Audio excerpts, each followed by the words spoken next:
Okay, तो ये question solve करते हैं, ठीक है। और ये क्वेश्चन सबसे इजी क्वेश्चन है, इसमें कुछ नहीं है। देखो क्या बोला, chlorophyll extracted from the crust green leaves was dissolve in water to make 2 litre solution, okay, of mg। Data पे ध्यान देना है मेजरली, ठीक है। Concentration of magnesium of concentration 48 ppm, ठीक है। पार्ट्स पर मिलियन ऐसे होता है, ppm पार्ट्स पर million. The number of atoms of magnesium in the solution is x into 10⁻20। इतना देना, x की वैल्यू क्या होगी।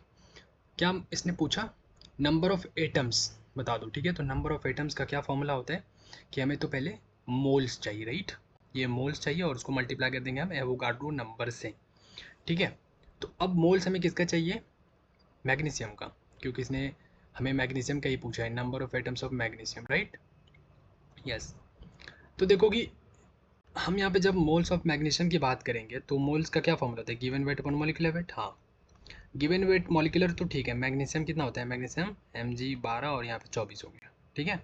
तो इसका वेट तो हो गया, गिवन वेट हमारा, मॉलिक्यूलर वेट कितना 24, लेकिन गिवन वेट क्या होगा, तो गिवन वेट हम निकालेंगे using given data. Given data जो दिया उसको यूज़ करेंगे। देखो गिवन डाटा में इसने बोला है कि मैग्नीशियम ऑफ कंसंट्रेशन 44, क्या 44 ppm। इसका मतलब क्या हुआ, देखो हमेशा याद रखना ppm का मतलब क्या होता है। 44 ppm का मतलब हो गया कि 48 जो है, 48 44 ने 48 milligram of magnesium in 1 litre solution. मतलब हर एक लीटर सॉल्यूशन में जो होगा 48 मिलीग्राम, ग्राम नहीं मिलीग्राम, क्या है मेरा, मैग्नीशियम है।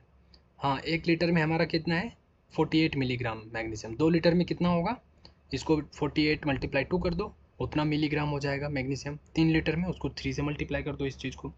4 लीटर में, समझ रहे हो ऐसे। तो हमारे पास टोटल सॉल्यूशन 2 लीटर दिया हुआ है, तो टोटल मैग्नीशियम कितना हो गया 96 मिलीग्राम। इसको ग्राम में कन्वर्ट कर दिया हमने। कैसे किया हमने ग्राम में कन्वर्ट, ये जो मिली है ना, मिली को हटाना है ना, तो मिली का डायरेक्ट वैल्यू ही रख दो।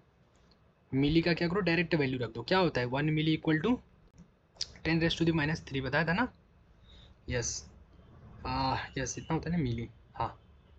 तो इसको क्या करोगे, यस, तो देखो क्या हो जाएगा यहाँ पे 96 है इंटू 10⁻³ और ये ग्राम को एज इट इज़ रहने दो। अब ये 10⁻³ को नीचे लाओ, ठीक है, तो यहाँ से हटा दो और 10⁻³ लाओगे तो 1000 हो जाएगा नीचे, मतलब 3 जीरो, ठीक है। और इसको जब डिवाइड करोगे तो क्या आ जाएगा 0.0, इसको करोगे ना तो यहाँ पे यस, तो यहाँ पे एक जीरो डाल के ऐसा कुछ ऐसे ही आ जाएगा, इसको डिवाइड करोगे तो, ठीक है। और ऐसे इसको डिलीट करोगे तो तुम्हारा 1 2 3 ऐसे 3 जीरो आ जाएगा, ठीक है ना। तो यहाँ से इसको हम ऐसे कन्वर्ट कर सकते हैं, या ग्राम में आ गया। अब क्या हो गया, मुझे गिवन वेट पता चल गया, तो गिवन वेट मैंने यहाँ पे रख दिया और मॉलिक्यूलर वेट यहाँ है, मैंने डिवाइड किया, मोल पता चल गया किसका, मैग्नीशियम का।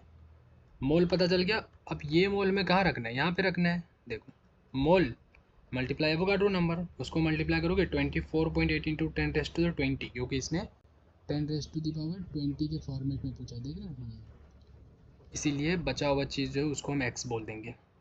तो 24.08 मतलब लगभग ये 24 है, ठीक है, लगभग ये 24 है।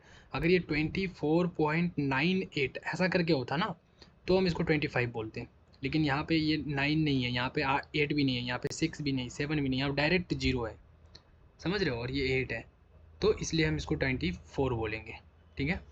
तो ये इंटीजर टाइप का क्वेश्चन था। यहाँ पे 24 कहाँ पे है, जो भी है यहाँ पे x की जगह 24 रख दोगे, आंसर हो जाएगा, ठीक है। चलो तो फिर मिलते हैं नेक्स्ट क्वेश्चन में, इसको यहाँ पे स्टॉप करते हैं। बहुत ही ईजी क्वेश्चन था, राइट, यस। तो इस टाइप के क्वेश्चन में ज़्यादा टाइम स्पेंड करने से कोई फ़ायदा नहीं है, ठीक है।